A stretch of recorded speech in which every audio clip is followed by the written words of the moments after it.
China. Incomunicada con Occidente durante siglos. Una formidable cadena montañosa y el inhóspito Taklamakan forman unas barreras impenetrables. O al menos así era hasta ahora. Pero en este implacable desierto, de entre todos los lugares posibles, los científicos están echando por tierra esa afirmación. Aquí han descubierto algo increíble. Unas momias de la Edad de Bronce, con 4000 años de antigüedad, extraordinariamente bien conservadas. No parecen ser chinas.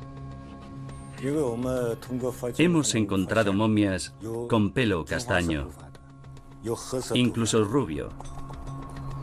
¿De dónde han salido estas misteriosas personas? Las momias son una amenaza para su propia versión de la historia.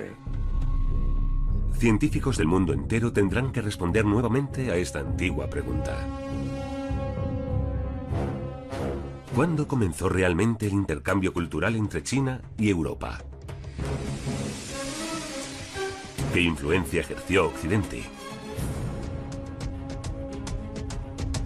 ¿Proporcionó Europa la inspiración para los increíbles guerreros de terracota? Unas estatuas de terracota que nunca han sido exhibidas instigan tales preguntas. No parecen muestras de arte chino. ¿Era muy cercana la relación entre Occidente y China?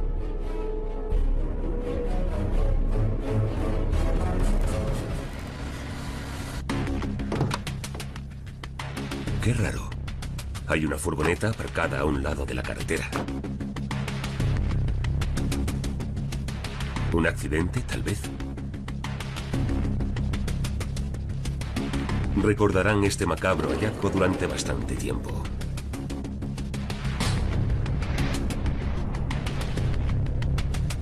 Dos cadáveres.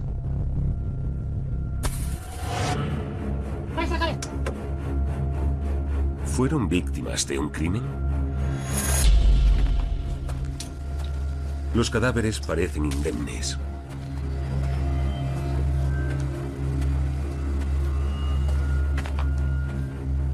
Aún así, están visiblemente recubiertos de tierra. Esta es la primera pista para los agentes. Un especialista sabe de dónde proviene esta tierra. No era tierra normal. Este tipo de tierra solo se encuentra en una zona muy especial. Un lugar apartado, a unos pocos kilómetros de donde se encontraron los cadáveres. Una antigua cantera.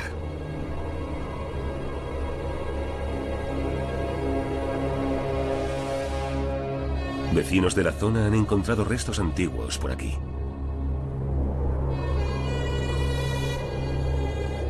La gente hace sus propias interpretaciones. Los vecinos llamaban a esta cantera el lugar de los inmortales. A lo largo de las épocas se han ido creando varias leyendas sobre esa zona. ¿Qué llevó a esos hombres hasta este punto? Con la colaboración de los agentes, los arqueólogos determinan que tenía que haber 4 hombres. 2 pusieron una carga de dinamita, mientras otros 2 esperaban a una distancia prudencial.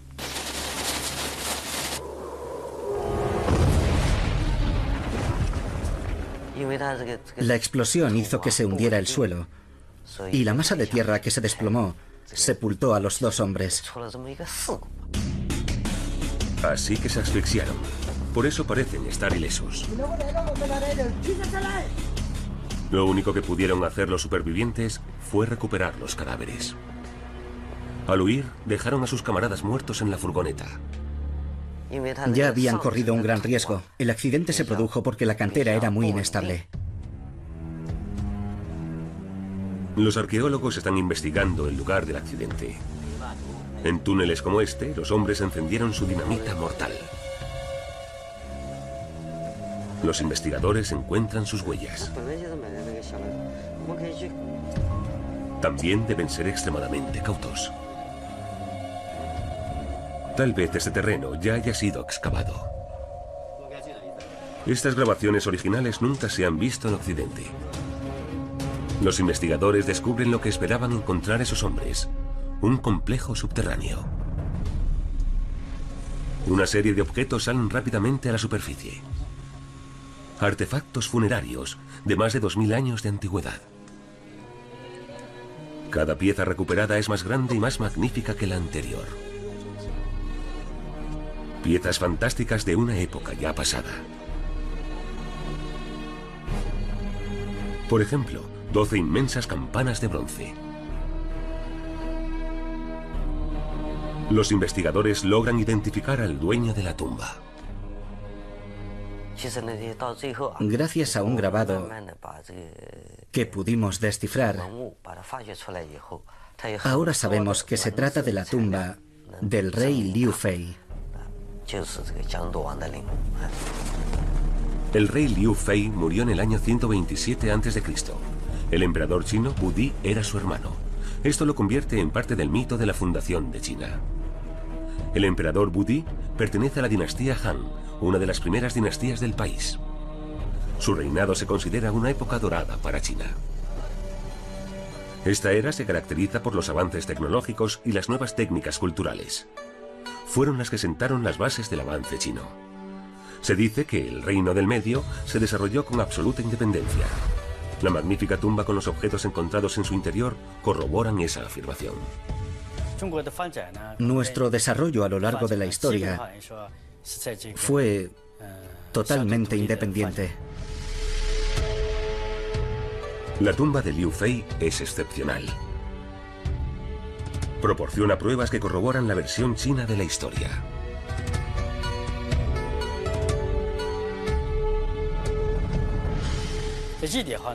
La mayoría de los chinos están muy orgullosos de su antigua y excepcional cultura. Pero un hallazgo fue pasado por alto. Una sencilla caja de plata. Hasta que el historiador germano de arte, Lucas Nickel, se percató de su existencia. Su diseño le preocupa. ¿Encaja con la imagen tradicional de la historia del arte chino? Nickel viaja al sudeste de China.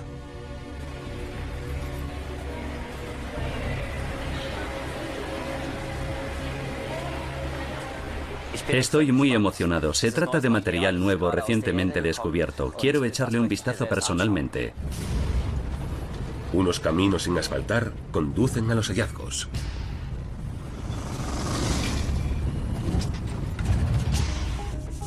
Pero merece la pena toda molestia. Tiene acceso exclusivo. El excavador jefe, Lee Zevin, muestra a su colega alemán sus tesoros. Es un momento extraordinario para Lucas Nickel. Normalmente en Europa, una pieza como esta estaría protegida tras un cristal blindado en un museo. Por supuesto, es un regalo poder tocar y examinar un objeto como este. El examen confirma las primeras sospechas de Nickel.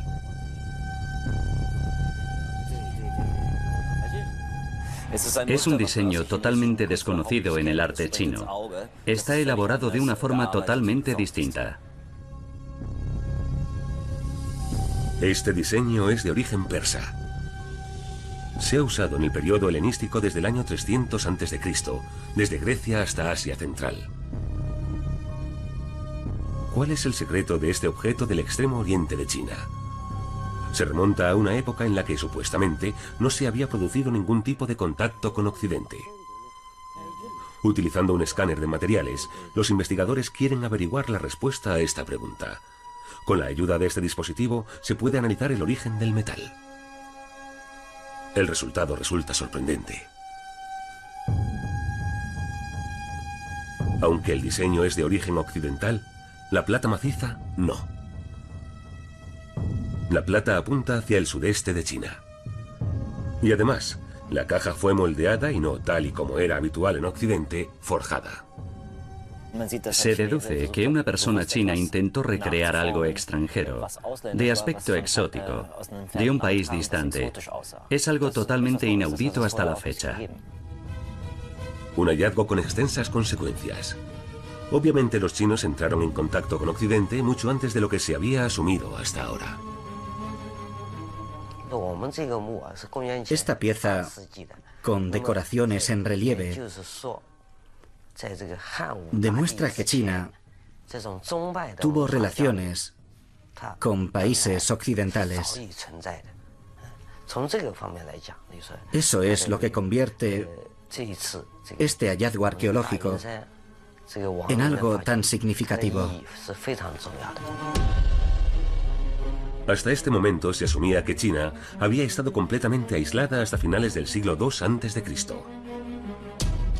Unas barreras naturales como la cordillera del Himalaya y el desierto de Taklamakan habían apartado al país de la influencia de Occidente. Esta caja de plata del siglo III, del sudeste de China, cambia por completo este punto de vista.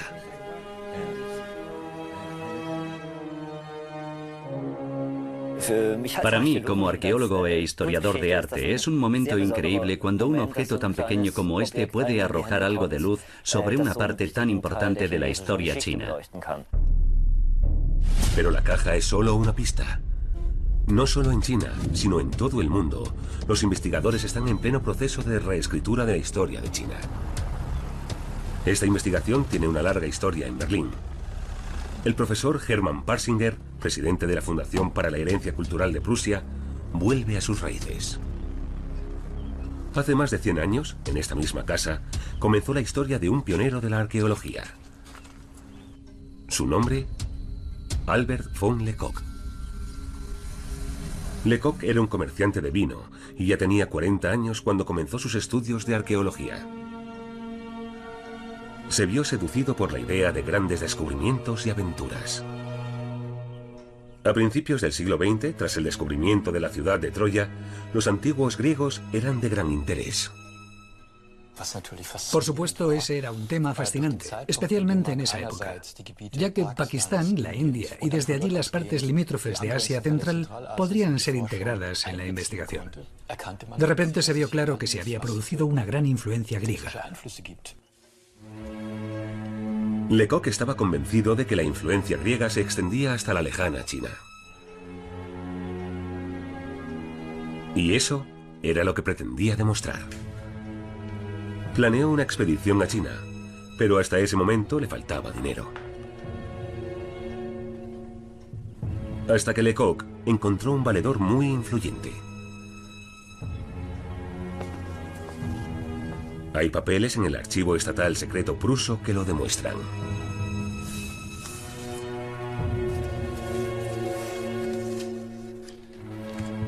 Con la ayuda de una carta, Parsinger pudo identificar al misterioso financiero.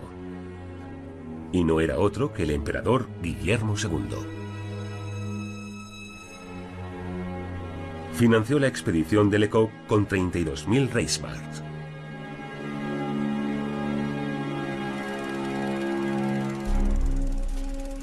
Guillermo, un gran admirador de la arqueología, quería ver la grandeza de Alemania reflejada en los tesoros artísticos que unos arqueólogos podrían traer de lejanas tierras.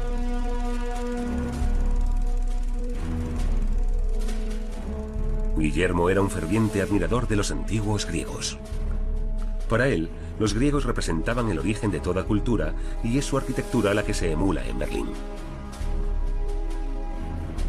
Las ideas de Lecoq en cuanto a la influencia griega en China le embelesaron.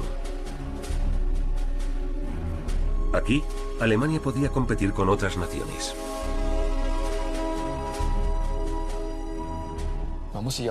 Tenemos que imaginarnos el contexto político e histórico. Por supuesto, hubo una carrera entre las grandes potencias europeas. Los alemanes creían que había, como en la política colonial, que ponerse al día. Esto llevó a un auténtico auge de la exploración en Asia Central. ¿El destino de estas expediciones europeas? El desierto de Taklamakan, en la actual China. Es el segundo desierto de arena más grande del mundo, y separa al gigantesco imperio de Occidente. Por estos seriales pasaba la ruta comercial más famosa del mundo, la Ruta de la Seda.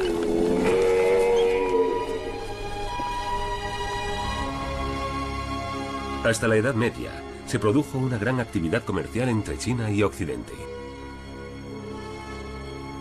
Desde la antigua capital, Xi'an, esta conexión se extendía hasta el Mediterráneo. Los investigadores tienen suerte de que la ruta atravesara el desierto. El seco clima ha conservado a la perfección muchísimas pruebas. Un tesoro para los investigadores extranjeros.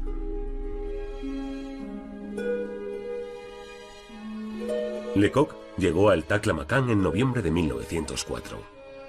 Estaba convencido de que aquí, en el desierto, encontraría pruebas que apuntaban hacia los griegos. Una historia circulaba entre los trabajadores locales que contrató Lecoq. Hablaban de un templo oculto. Supuestamente, un monje había descubierto una antigua biblioteca repleta de cientos de escritos valiosísimos.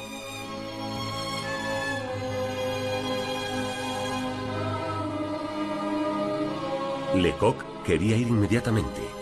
Esperaba que esos escritos corroboraran su hipótesis. Pero el alemán tenía un rival.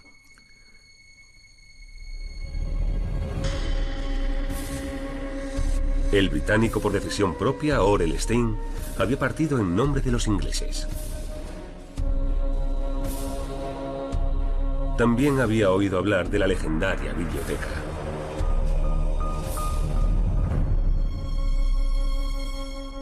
Lecoq estaba a tan solo unos pocos días de la zona. Pero en el último momento, su superior solicitó su presencia al otro extremo del desierto. Una moneda decidiría si obedecía la orden o no. La moneda decidió obedecer. Por lo tanto, Lecoq se negó la preciosa oportunidad. De ese modo, fue Orell Stein quien llegó a la biblioteca. Atravesando cientos de kilómetros de desierto. Un arduo viaje. Todo el equipo tuvo que realizar un esfuerzo increíble. Pero mereció la pena. Después de semanas de ruta por el desierto, por fin llegan a su objetivo, el templo de Dunhuang. Un único monje custodiaba el desértico complejo.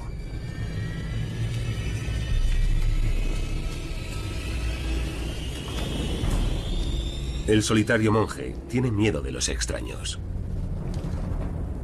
Hasta ese momento no había mostrado su descubrimiento a nadie. Stein intentó convencerle durante días. Al final, Stein le ofreció dinero. Una ridícula suma desde su punto de vista, pero una pequeña fortuna para el monje. Finalmente, este accedió.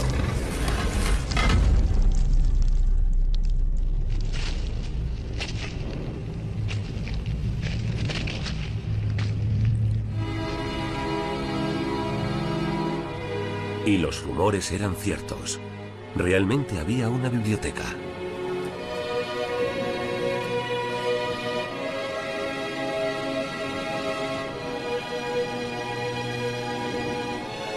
Miles de documentos estaban almacenados allí. Habían sido guardados más de 1000 años antes para protegerlos de las guerras. Por eso sobrevivieron. Stein apenas podía creer su suerte. Unos increíbles tesoros bibliográficos se hallaban delante de él. Su hallazgo más preciado, una copia del Sutra del Diamante del año 868. A principios del siglo XX se consideraba el libro impreso más antiguo del mundo. Es una xilografía. En Europa, esta técnica llegó 400 años después. El sutra es un ejemplo de las desarrolladas técnicas culturales de China. Hoy en día, los especialistas todavía están especulando si la xilografía puede haber pasado de aquí a Europa. El descubrimiento de Stein hizo historia. Si la xilografía se originó en China, Tuvo que haber algún intercambio cultural entre China y Occidente. Lecoq esperaba resultados totalmente distintos. Se había encontrado con un inmenso monasterio budista cerca de Bezeklik. Entre los siglos V y IX, Bezeklik era una confluencia importantísima en la ruta de la seda. El complejo aportaba pruebas del intercambio de bienes y conocimiento entre Oriente y Occidente. Lecoq estaba convencido de estar en una sala llena de tesoros.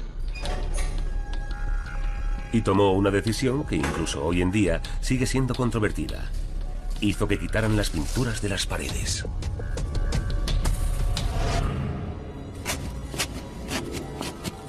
Desde ese momento, los chinos lo conocen como el demonio extranjero de la ruta de la seda. Luego hizo que enviaran sus tesoros a Berlín. Los objetos que han sobrevivido a la Segunda Guerra Mundial se conservan aquí en la actualidad. ¿Proporcionan pruebas de la influencia griega tal y como Lecoq suponía? Algunos detalles de las pinturas son similares a los del arte griego. Por ejemplo, la configuración de los pliegues de la ropa, típica de la antigua Grecia.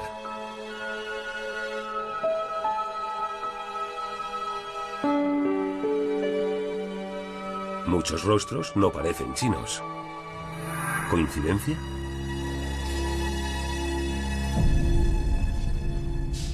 En la actualidad todavía hay algunos hallazgos en los almacenes de Berlín que aún deben ser analizados. 100 años después de Lecoq, los investigadores de Berlín empiezan a examinarlos a fondo. Un objeto muy sencillo debe resolver el puzzle. El capitel de una antigua columna.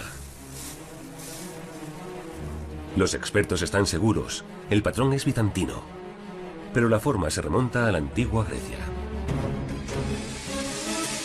Este es el posible aspecto de la construcción. Sí, se podría decir que con esta pieza Lecoq había encontrado una pista. Es evidente que esto no se desarrolló en la ruta de la seda. En su lugar, es un reflejo de la influencia occidental. Los hallazgos de Lecoq demuestran que la ruta de la seda no era sencillamente una ruta comercial. Junto con las rutas comerciales, también había un intercambio de obras de arte y de artefactos culturales. Lecoq podía estar contento.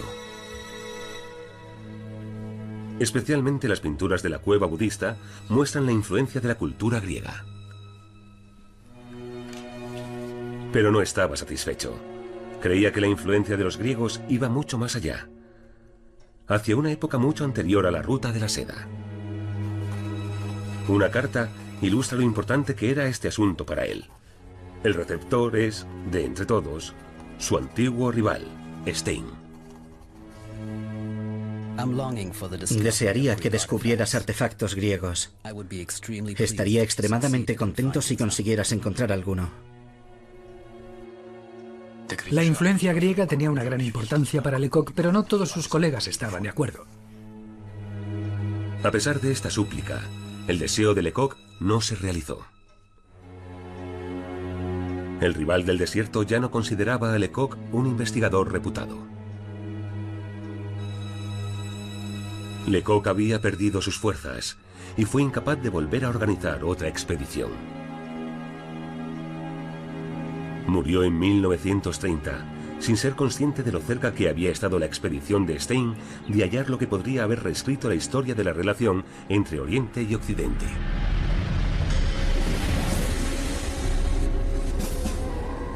Orell Stein se lo encontró por casualidad. En medio del desierto, realizó un hallazgo totalmente inesperado. Una momia.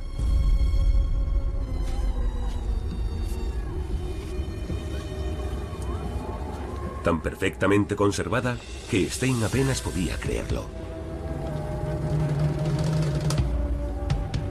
Calculó que tendría unos 2000 años de antigüedad.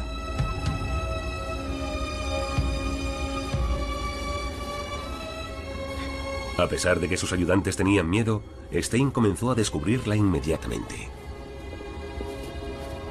La mayor sorpresa fue el rostro de la momia.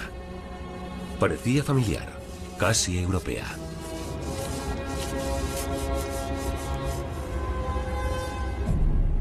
Pero Stein no apreció la importancia de este hallazgo. No podía llevarse la momia con él, por lo tanto, quedó olvidada. Como los registros de los demonios de la Ruta de la Seda fueron obviados durante años, no se tradujeron hasta el año 2000. Para el arqueólogo Idris Abdursul, esto supuso una revelación. Leímos los registros y eso nos puso en el camino adecuado.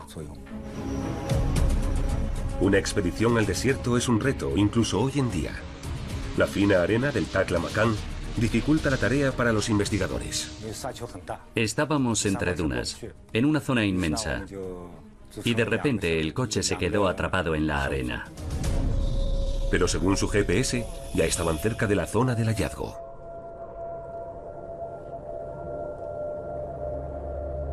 Y de repente, Idris se percató de algo en la distancia. Una formación increíble. ¿Podría ser el lugar del hallazgo que andaban buscando? El equipo decidió continuar a pie con poco equipaje. Pero el desierto les jugó una mala pasada. El lugar del hallazgo no estaba tan cerca como pensaban. Incluso después de varias horas, seguían sin verlo. Caminamos todo el día y comenzamos a sentir que estábamos forzando nuestros límites. No había rastro de la zona. No se veía más que arena por todas partes. Los investigadores no estaban preparados para la noche que se les echaba encima en el desierto. Tuvimos que pasar la noche a cielo abierto, a menos 30 grados. Fue muy duro. A la mañana siguiente el desierto estaba congelado. Sacando sus últimas fuerzas, los hombres continuaron. Pero de repente, de la nada, el lugar que descubrió Stein se encontraba delante de ellos. Aunque habíamos soportado grandes penalidades, cuando descubrimos el cementerio, estábamos muy contentos. Inmediatamente los hombres comenzaron a excavar. Descubrieron ataúdes totalmente intactos. Con cuidado, extrajeron las antiguas coberturas de cuero. A pesar de su apariencia intacta, los investigadores eran escépticos. Es muy extraño que tumbas como estas no hubieran sido saqueadas.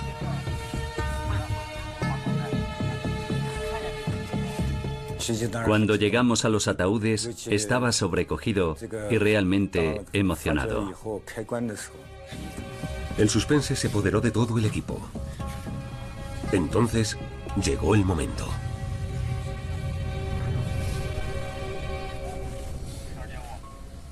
La momia era tan antigua, tan de otra época, pero aún así me sentí muy unido a ella.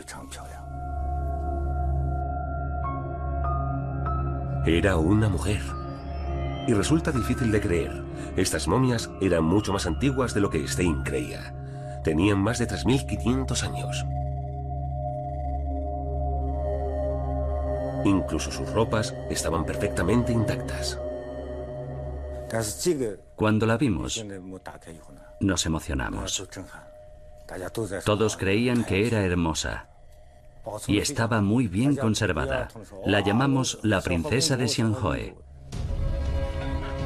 Pero la verdadera sorpresa aún no había llegado. Stein encontró más de una tumba. En realidad, se trataba de un inmenso cementerio en el desierto. 200 momias en el mismo lugar. Las más antiguas tenían hasta 4.000 años de antigüedad.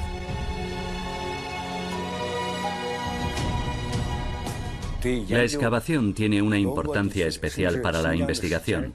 Nos proporciona información crucial sobre la antigua historia china. Al principio, los hallazgos apenas cobran relevancia en Occidente. Hasta que un americano se tropezó con ellos por casualidad. Es un experto y su campo de investigación son las antiguas escrituras chinas. Pero eso estaba a punto de cambiar. A través de su trabajo con las momias, el profesor Victor Mer se ha convertido en un reputado experto. Había estado muchas veces en esa región de China. Está al noroeste del país. Mer estaba en Urumqi para estudiar las antiguas escrituras. A medida que daba un paseo vespertino para estirar las piernas, realizó un increíble descubrimiento. Cuando abrí la cortina negra y entré en ese cuarto, me quedé sorprendido. Era una sala llena de momias. Y no parecían chinas. Cuando vi a esa gente y el aspecto europeo que tenían, me quedé sorprendido y pensé, vaya, esto es increíble, que esta gente que parece europea pudiera estar aquí, en el centro de Asia. ¿Cómo reaccionaría la comunidad científica de China? Las momias son una amenaza para su propia versión de la historia. Era más fácil cuando no existían esas momias. Parece que han surgido de la nada. Pero se ha producido un fenómeno muy interesante. Los arqueólogos locales están dispuestos a colaborar con los extranjeros. Son auténticos científicos y quieren que averigüemos lo que pasa. Uno de estos arqueólogos le entregó un hallazgo atípico. Mer mantiene el nombre de ese hombre en secreto. Estábamos excavando en la tierra, encontrando momias y también muchas prendas de ropa entre la arena. Y el arqueólogo chino recogió un fragmento de ropa y me lo metió en el bolsillo. Y me dijo, llévalo a América y hazle todo tipo de pruebas posibles. Y cuéntanos lo que averigües de ello. El fragmento de ropa que le entregó tenía 3200 años. Resulta familiar, porque se parece a un kilt.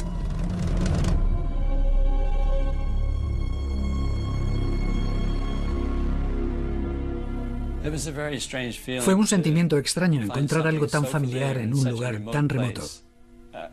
Fue una sensación increíble. Resulta difícil describir lo que es encontrar algo de 3200 años de antigüedad y de lo que aún puedes encontrar, ejemplos en la Europa moderna. Los inventores de este tartán son los celtas. Llevan siglos utilizándolo.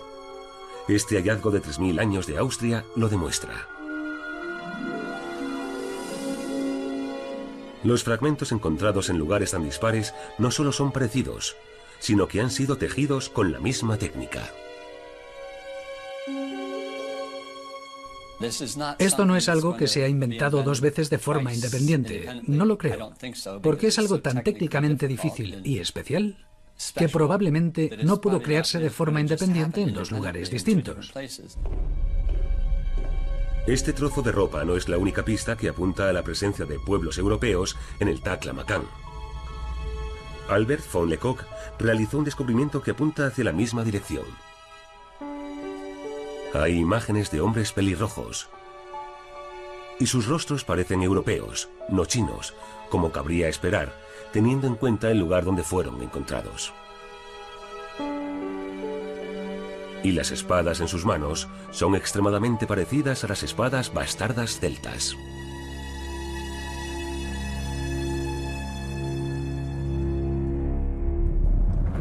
También hay escritos de la Edad Media. En Berlín podrán ser descifrados. De algún modo había un antiguo idioma indoeuropeo parecido a un idioma noroccidental europeo y que entró en China por la puerta de atrás. Y sorprendentemente, este idioma del desierto del Taklamakan muestra un gran parecido con los antiguos idiomas de Europa y del Medio Oriente, el céltico, el germánico y el hitita. No quiero afirmar que los celtas se mudaron a Xinjiang ni que el pueblo de Xinjiang se trasladó a Austria o a Dinamarca. Pero de algún modo hay algún tipo de relación, y creo que los científicos aún tienen que averiguar cuál es esa relación. Con este objetivo, Mer quiere analizar el ADN de la momia.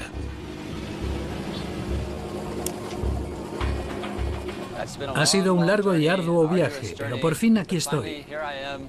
Tengo las muestras en esta maleta y estoy impaciente por entregárselas a los genetistas.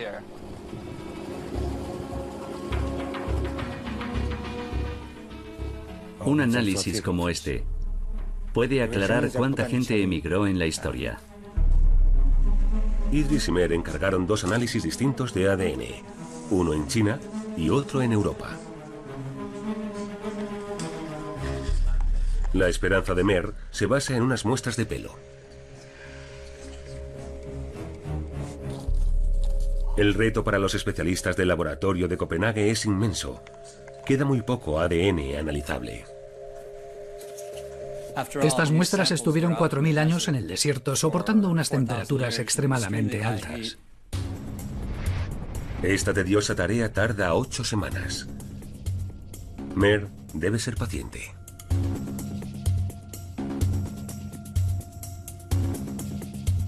Creo que conseguiremos algo, pero aún no sé qué. Estoy esperando.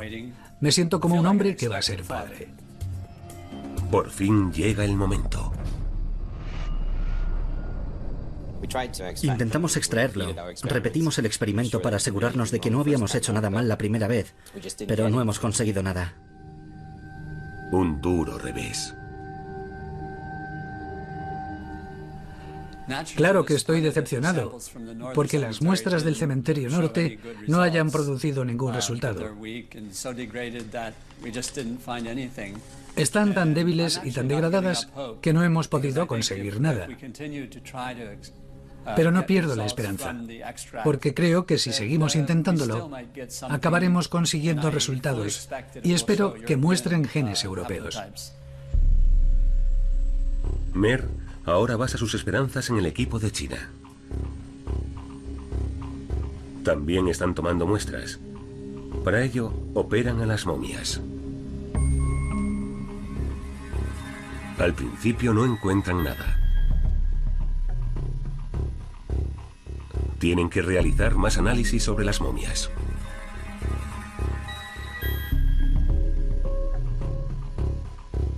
Aunque el estado de estas muestras adicionales tampoco es el idóneo. Pero los especialistas sí encuentran ADN.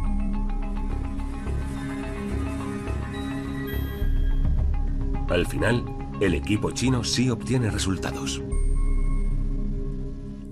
Las momias de las zonas más antiguas de la excavación llevan genes europeos.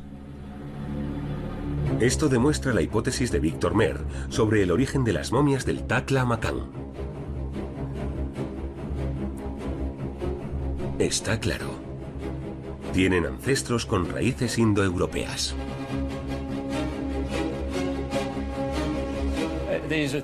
Son cosas que siempre había supuesto y que siempre había considerado ciertas, pero que nunca había conseguido demostrar. Ahora, con los resultados genéticos, tenemos pruebas científicas. Por lo tanto, sienta muy bien y estoy muy satisfecho.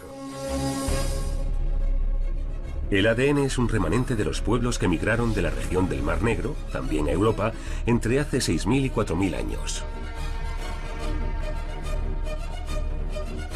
Las momias del Taklamakan han abierto una nueva perspectiva sobre la historia de esta migración. Hace 4.000 años hubo encuentros entre pueblos de Oriente y Occidente.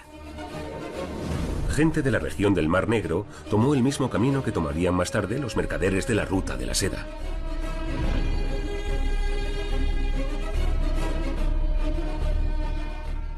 Estoy convencido de que la Ruta de la Seda, es decir, las varias rutas comerciales que se extienden en varias direcciones, pueden remontarse a estos antiguos encuentros entre civilizaciones.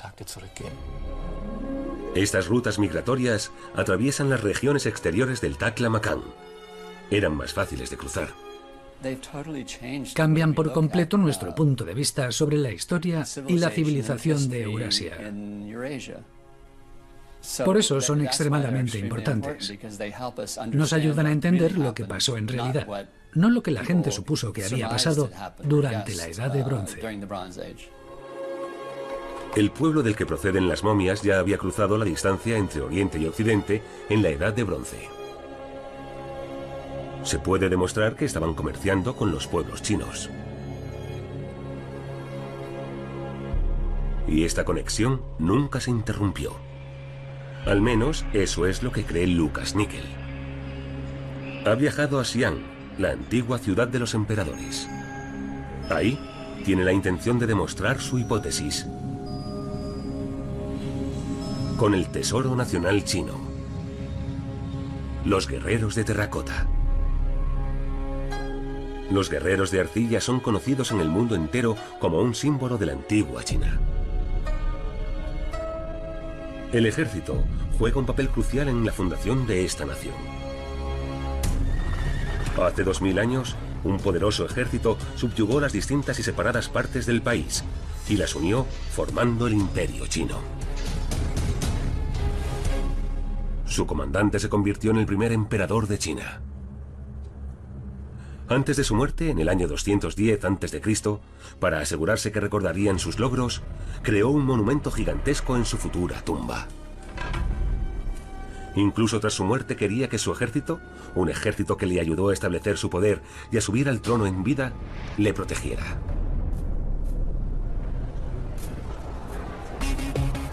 Pero los guerreros levantan las sospechas de Lucas Nickel.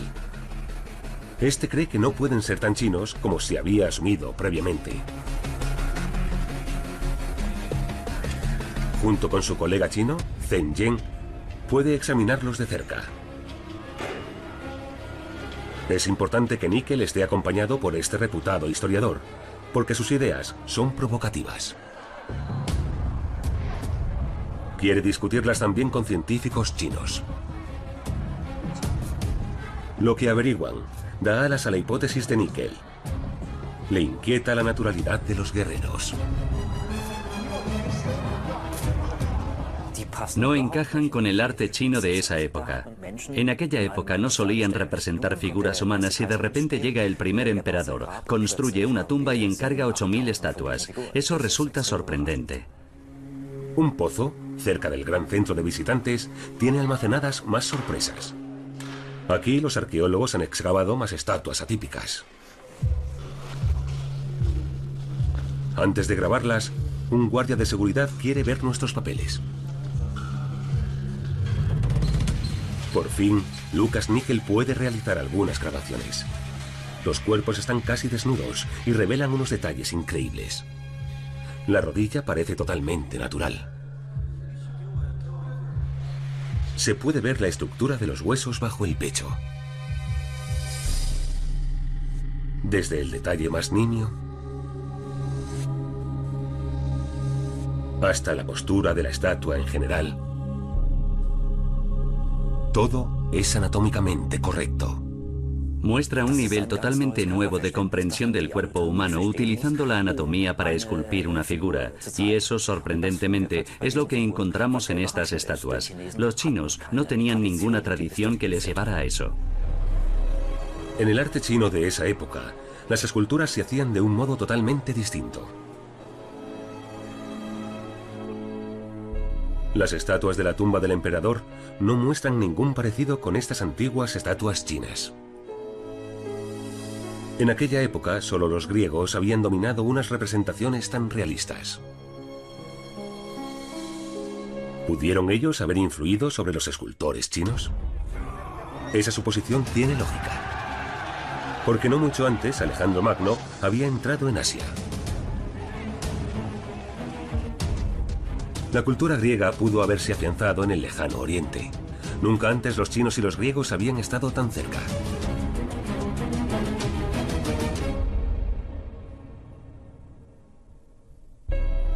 Lucas Nickel cree que el parecido entre los guerreros chinos y las estatuas griegas no es ninguna coincidencia.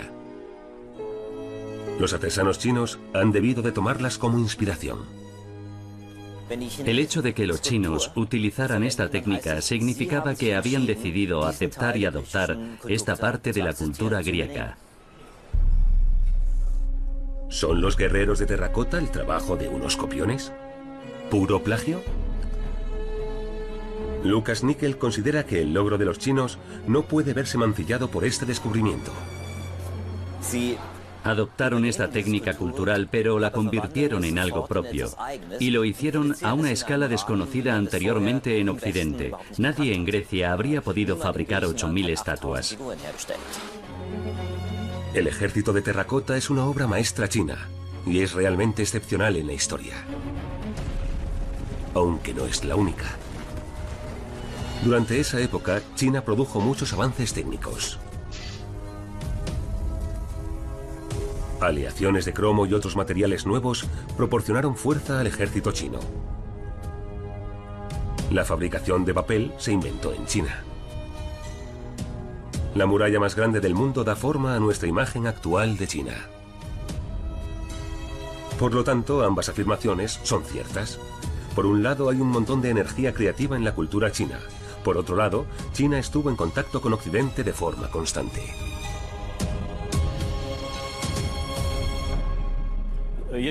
Es una perspectiva completamente nueva que proporciona una nueva base a nuestra investigación. Habrá más excavaciones y es posible que corroboren esta nueva perspectiva. Una perspectiva de un intercambio cultural que habría sido impensable hace tan solo un par de años. La colaboración de investigadores chinos y occidentales hace que esto sea posible. Porque la gran cantidad de antiguos y nuevos descubrimientos presentan una nueva imagen de la relación entre Oriente y Occidente. Ya sea sobre los indoeuropeos en el Taklamakan, o sobre objetos de plata con decoración occidental,